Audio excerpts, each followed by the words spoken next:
Sa ating sports fight, posibleng bumalik sa ring si 8th Division World Champion Manny Pacquiao para labanan ng undefeated British welterweight na si Conor Benn. Nagkita raw ang dalawang boksingero sa weigh-in ng isang laban sa Saudi Arabia. Malayo man sa edad, complementary raw ang style ng dalawa ayon kay Sean Gibbons, head ng MP Promotions ni Pacquiao. 45 years old na ngayon ang People's Champ habang 27 anyos naman si Benn. Kung matuloy ang laban, baka ganapin daw ito sa Wembley Station sa London na may kapasidad na 90,000. Huling kinalaban ni Pacquiao si Yordenis Ugas kung saan natalo ang dating senador via unanimous decision. Samantala, pasok naman sa 2024 Paris Paralympic Games ang Pinoy Taekwondo Jin na si Alain Ganapin.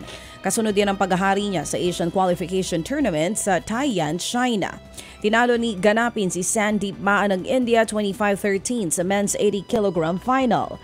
Dahil po dyan, siyang nag-iisang pambato ng Asya sa naturang kategorya. Si Ganapin ang pangatlong Pinoy na nakapasok sa Paralympics kasunod ng swimmers na sina Ernie Gawilan at Angel Otom. Nakakuha rin si Ganapin ng pwesto noon sa Tokyo Olympics pero hindi siya nakalaban matapos magpositibo sa COVID-19. Inanunsyo naman si TNT Tropang Giga Sniper RR Pogoy bilang kapalit ni Tyler Tio sa PBA All-Star Game sa Bacolod ngayong weekend.